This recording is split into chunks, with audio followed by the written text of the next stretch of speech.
Hello, I'd like to introduce you to an excellent author, Paula R.C. Readman. She was born in Essex and has family roots in Whitby, North Yorkshire. As a Yorkshireman myself, I feel that is all that needs to be said. After leaving school with no qualifications, she worked in low-paying jobs until redundancy changed the direction of her life. Encouraged by her husband, she taught herself how to write from books purchased from eBay. In 2010, her first short story was published by English Heritage in an anthology, and in 2012 she was the overall winner in the writing magazine Harrogate Crime Festival short story competition. Since then, she has had over 100 short stories and flash fiction pieces published in various anthologies and online. Paula writes mainly about the darker side of life in her Gothic crime tales. Her first Gothic crime novella is The Funeral Birds, published by Domain Publishing, and a collection of short dark tales published by Bridge House called Days Pass Like a Shadow. Her first full-length Gothic crime novel, Stone Angels, was published by Darkstroke Books in August 2020, and they also published her second Gothic crime novel, Seeking the Dark, in May 2021. Paula is busy writing a follow-on novel to The Funeral Birds called As the Crow Flies. I am pleased to see a follow-on to Funeral Birds is in progress, and her award-winning latest, Seeking the Dark, is on my TBR. Here is the blurb for Funeral Birds. Dave Cavendish is ready to close his detective agency for good, but then Ms Sinclair swans in. Granny Wenlock knows Ms Sinclair is nothing but trouble and isn't going to allow a little thing like her death 420 years ago stop her from warning him to be vigilant. Here are some review pieces. It was a fun story to read. The back and forth between the couple and their funny comments about other people was especially entertaining. To follow the mystery, you'll have to pay very close attention. This story for me was more character-driven than plot-driven, but I love quirky characters. Another, Cluedo, but not by numbers. Murder, mystery and deception. Cavendish takes on a mysterious case that becomes an intriguing tale of cover-up and historical skullduggery. I learned about owls, so it's educational too. My review. The author brings us into her protagonist's world effectively, promising the reader some light-hearted gumshoe tropes tinged with something of the night. She wasn't an angel, but near enough in the looks department. Touches of Chandler there, and none the worse for that. The angel motif works well. Angel paperclips and angelic smiles. Legs 11, the leggy blonde with shapely ankles, has a penchant for zippy bags and other people's husbands. But no worry for our hero Dave. His Mrs. Joan is too smart to allow any of that nonsense as she becomes involved in the investigation. When did you become the boss? You may well ask, Dave. Ask Granny Wenlock, a ghost and long-dead witch making herself known by screaming in Dave's head or in his bouts of dyspepsia, while at times she keeps her opinions to herself. Plenty of strong characters and some good twists. Everything is tied up well. An intriguing story, well plotted. Were this to become a series, this is a cracking first episode. The Funeral Birds. My day began, as it always did, with me trudging upstairs to my poky office in the roof space of the converted Victorian house, which was once the servants' quarters but now housed my detective agency. In the kitchenette, I switched the kettle on and added sugar to my cup. I was reaching for the coffee jar when a gut-wrenching pain twisted my stomach, and I dashed for the loo. As I sat pondering the day ahead, I knew it wasn't my wife's cooking that had caused the momentary pain of discomfort, but Granny Wenlock. My mother claimed I had inherited some psychic powers from a witch in our family, though my wife, Joan, said it was because I had been doing the job for too long. Either way, I knew the moment of discomfort would foreshadow my day. As I went back to making coffee, I thought about what Joan had said over breakfast. Dave, you really need to get out of this business and do something else, while you still have some sanity left. I agreed. Being a private investigator isn't glamorous. In my line of work, one has to be open-minded when dealing with some people. It can be like watching paint dry. I spend a great deal of time trying to catch people doing something they would rather others didn't know about. However, most of the day is spent reassuring some of the clients there's a simple explanation to their loved one's behavior. There are even occasions when I don't charge for my services, as I'm more than happy to see the relief on my client's face when I return their missing pets, or occasionally an errant spouse who had wanted to prove a point to their loved ones by staying away for a few days. Needing space, I guess. Once they have proof, it is nothing more than that. The clients are happy. Sadly, their lives soon settle back into its normal pattern of neglect until the next time. Only by then they discover their loved one has gone for good. I don't possess a magic wand to bring them back again. Come the end of each month, Joan always has a good moan at me after checking my books. Your business would be far more lucrative if you offered a counseling service rather than an investigation, she said more than once, normally when I've arrived home late for dinner because I've been following up on a lead, which has gone nowhere. There were some days when I just knew it wasn't going to be easy, normally when Joan wanted me home early, like today.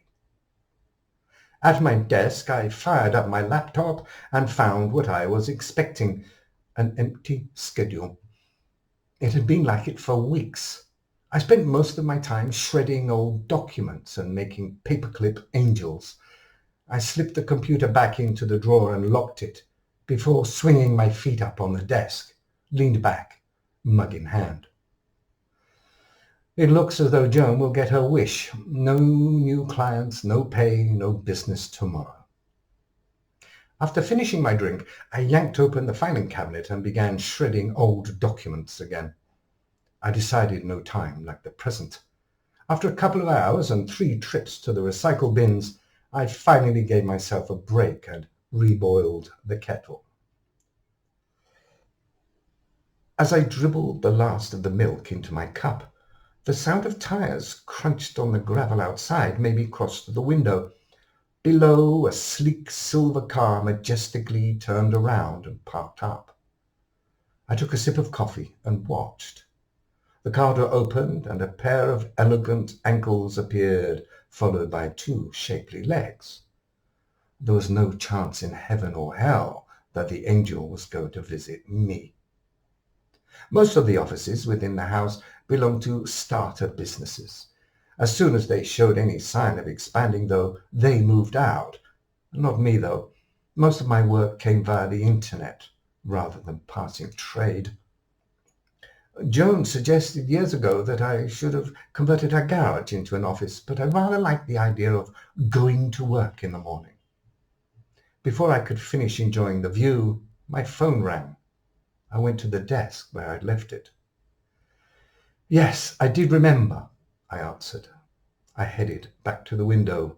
Miss Legs 11 was gone. No, I wasn't. You have my undivided attention, I continued. My wife laughed. Honestly, I'm just closing the office. Of course, I'll be home on time. Joan has 6th sense. I'd swear she'd know about my affair before I did, if I was stupid enough to ever get myself into that situation. Proud for once that I would be on time for our wedding anniversary meal, I went to the door, turned the sign to closed. I was just reaching for the light switch when I heard the sound of heels coming up the stairs. I turned the sign back and waited. On opening the door, I recognized the legs, but not the face. Miss Legs 11. A little shorter than me, she stood about 5 feet 9 inches and wore a knee-length fitted skirt and loose-fitted jacket in soft, light green. Sparkling green eyes, milky complexion, and honey golden hair. She wasn't quite an angel, but near enough in the looks department. "Mr. Cavendish," she said in a soft, girlish tone while proffering her free hand. The other held a large designer handbag covered in pointless zips and pockets. The tone of her voice threw me. I hadn't expected it, not from her appearance. "Yes, I'm Dave Cavendish." "Then I'm in urgent need of your help," she said, her voice quivering. I stepped back from the door, gestured to the chair. She entered and sat with her bag on her lap. "How can I help you?" I asked as my stomach clenched. Granny's warning that it wasn't going to be a quick meeting. "It's the owls, you see," Miss Legs 11 said, as though it was an explanation. "Sorry?" I tried hard not to show my confusion. "The owls!" she snapped, narrowing her eyes. "I'm not crazy. It's the truth."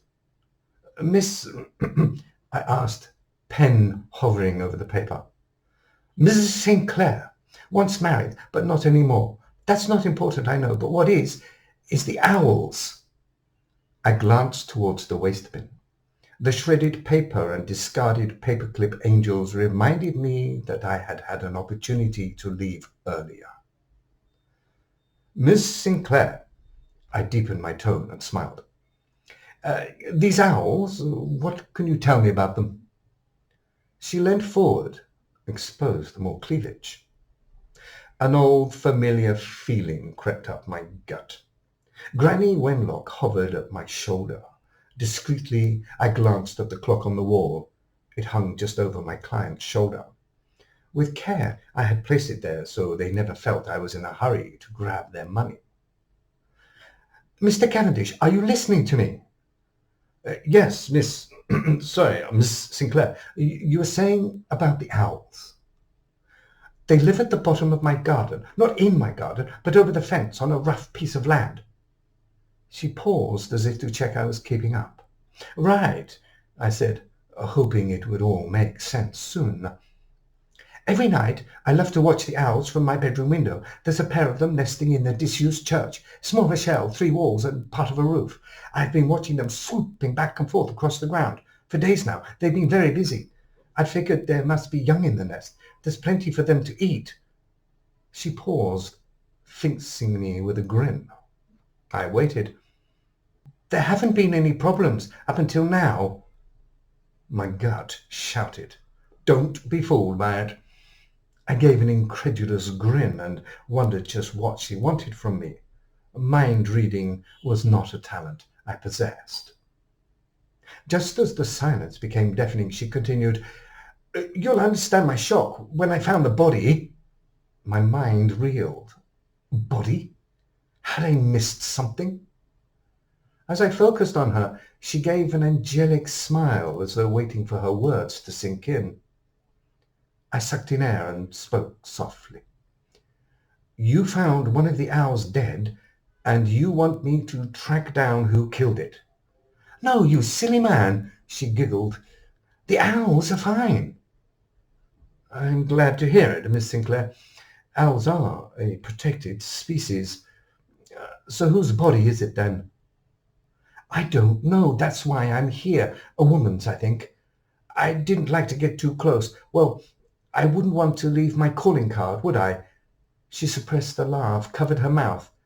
It was more for my benefit than her naivety.